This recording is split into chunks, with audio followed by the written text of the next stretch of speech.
এটা AI video নয়, এই ভিডিওটা যেভাবে রেকর্ডিং হয়েছে সেটাও আমি জানি। তো মুসলমানরা কি এত বোকা? ও তিনি মূর্খের স্বর্গে বাস করছেন, আর উনি খালি ইন্টেলিজেন্ট, সেই মুখোশটা আজকে খুলে পড়েছে। দেখুন, আমার নেমসেক হুমায়ুন কবির, তিনি বাবরি মসজিদ তৈরি করবেন যখন 6 তারিখে ঘোষণা করলেন, তারপর থেকে সেই মসজিদ তৈরির জন্য এত মানুষ আমাকে ফোন করেছে, আমি ওদের 500টা ফোন করেছি, পেয়েছি। তার মধ্যে বেশিরভাগ লোকই আমাকে ধন্যবাদ জানিয়েছে, অন্তত 100খানা লোক তারা আমাকে আর্থিকভাবে সাহায্য করতে চেয়েছে, যে আপনি এই মসজিদ তৈরি করার জন্য আপনাকে টাকাটা দিচ্ছি, নিয়ে নিন। ইভেন ব্যাঙ্গালোরের একটা টিম, সে বললো যে আপনাকে কয়েক কোটি টাকা দেবো, কোন অ্যাকাউন্টে দেবো, কীভাবে দেবো, এবং যদি আপনি ক্যাশে সবটা নেন, কিছু যদি ক্যাশে নেন তাহলে সেটাভাবে কীভাবে পাঠাবো সেটাগুলো দিন, কন্ট্রাক্ট করো। তো আমি খুব অবাক হলাম, যে আমি বললাম যে এটা আমি হুজুর নয়, আমি হুজুর হুমায়ুন নয়, আমি ওখানে এসপি ছিলাম, আইপিএস হুমায়ুন কবির, ডক্টর হুমায়ুন কবির। তখন বলছি ওনার নাম্বারটা দিন, আমি সেটা ওয়েবসাইট থেকে খুঁজে নিই বা অন্য কারো কন্ট্যাক্ট নিন, আমি নাম্বার দেবো না। এটা যেমন পেয়েছি যে প্রচুর টাকার যেমন অফার পেয়েছি, তেমনি অনেক লোক, অন্তত 10 থেকে 12 জন বিভিন্ন জায়গা থেকে, সেটা ইউপি, বিহার, ঝাড়খণ্ড, মূলত এই এলাকা থেকে আমাকে ফোন করে বলেছে যে কাট কে पीस पीस करके तुमको कवर दे देंगे।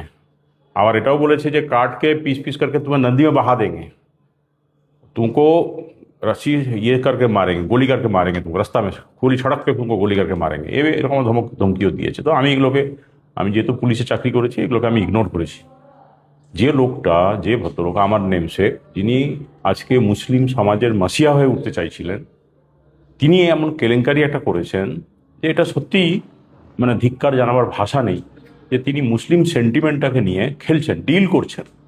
মুসলিম সেন্টিমেন্টটা কোনো ডিলের বস্তু নয়, ব্যাপার নয়। তিনি 1000 টাকার ডিল করেছেন, 300 অ্যাডভান্স দিতে হবে, 1000 কোটি টাকার ডিল করেছেন, 300 কোটি টাকা তাকে অ্যাডভান্স দিতে হবে। এই সমস্ত কথা যেগুলো বেরিয়েছে, এটা শুনে আমরা স্তম্ভিত। তাহলে মুসলিমদের সেন্টিমেন্টটা নিয়ে খেলছিলেন।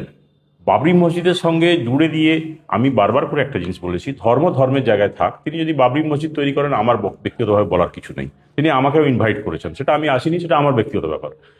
কথা হলো যে বাবরি মসজিদ থেকে জুড়ে নিয়ে তিনি রাজনীতি করছেন, ঠিক আছে, রাজনীতি করছেন, সেটা মানুষ বুঝবে যে রাজনীতি আর ধর্ম দুটো আলাদা জিনিস, আমি সেটা নিয়ে কিছু বলছি না। কিন্তু মুসলমানদের সেন্টিমেন্ট নিয়ে, যে ভারতবর্ষের মুসলমান আমার সঙ্গে রয়েছে, এই ধরনের কথাবার্তা বলা, এবং সেটাকে নিয়ে তিনি ডিল করছেন বিজেপির সঙ্গে, যে বিজেপি ভারতবর্ষের প্রত্যেকটা মুসলমানকে টার্গেট করেছে।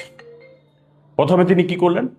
প্রথমে বিজেপি কি করেছে? প্রথমে করলো গোরক্ষা করতে গিয়ে 280-85 জনকে পিটিয়ে মেরেছে বিভিন্ন জায়গাতে। তারপরে কি করলো? লাভ জিহাদ করতে গিয়েও বহু লোককে পিটিয়ে মেরেছে, আপনারা ভালো করে জানেন সেগুলো, সাংবাদিক আপনারা। তারপরে কি করলো না, সিএএ করলো, সিটিজেনশিপ অ্যামেন্ডমেন্ট অ্যাক্ট, সেটা করে দেখলো যে মুসলমানদের কিছু করা যাচ্ছে না, এনআরসি করলো। এনআরসি করার পর তারপর দেখছি যে আরও কিছু করা যাচ্ছে না, ট্রিপল তালাক বিল আনলো, 370 অ্যাপ্রোগেশন করলো, তাতে বললো যে মুসলমানদের জব্দ হয়ে যাবে। 370 কাশ্মীর রিলেটেড ইস্যু, সেখানে আমাদের জেনারেল মুসলমানকে একটা মেসেজ দিতে চাইলো যে তোমাদের জব্দ করবো। ঠিক আছে, বহু জায়গাতে গুলি করে করে এনকাউন্টার করেছে সেই বিজেপির যে এখানে সরকার আছে, বুলডোজার দিয়ে বাড়ি গুড়িয়ে দিয়েছে। হিমন্ত বিশ্ব শর্মা ব্যঙ্গ করে মুসলমানদের মিয়া বলে ডাকে, যে মিয়াদের আমি সহ্য করতে পারি না, মিয়াদের নির্যাতন করো, মিয়াদের পীড়ন করো।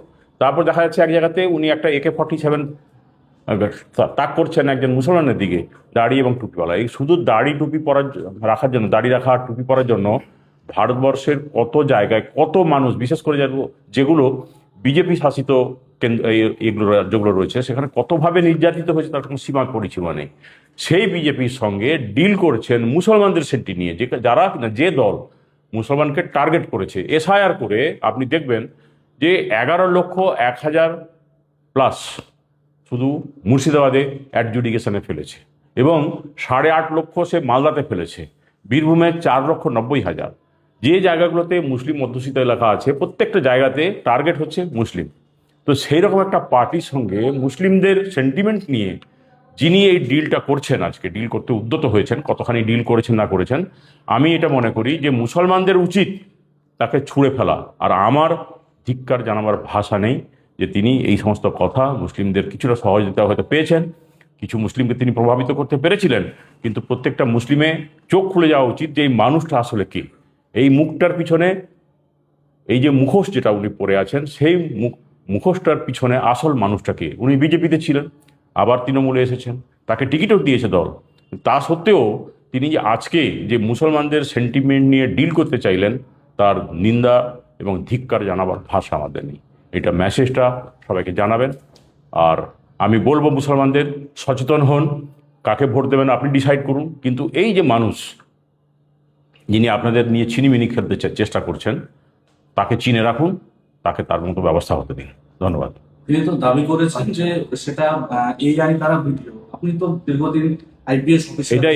এটা এআই ভিডিও নয়, আমি গুরুত্বের সঙ্গে বলছি, আমি দীর্ঘদিন পুলিশে চাকরি করেছি, এআই ভিডিওগুলো আমরা জানি, আর এই ভিডিওটা যেভাবে রেকর্ডিং হয়েছে সেটাও আমি জানি বলে এই কথাটা আমি জোর দিয়ে বলছি, এটা এআই ভিডিও নয়। কি ধরনের ডিল হয়েছে, কোথায় ডিল হয়েছে? এই তো বলো মোহন যাদব না কাকে তার সঙ্গে দিয়ে ডিল হয়েছে, 300 কোটি টাকা অ্যাডভান্সে নেবেন, টোটাল 1000 কোটি টাকার ডিল হয়েছে।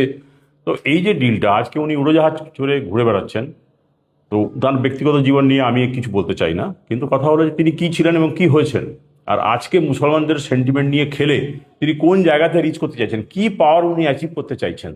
তো মুসলমানরা কি এত বোকা, পশ্চিমবাংলার মুসলমান বা ভারতবর্ষের মুসলমান এত বোকা সেই লোকটাকে চিনতে পারবে না? তার মুখোশটা এক সময় খুলে পড়তোই, সেই মুখোশটা আজকে খুলে পড়ছে।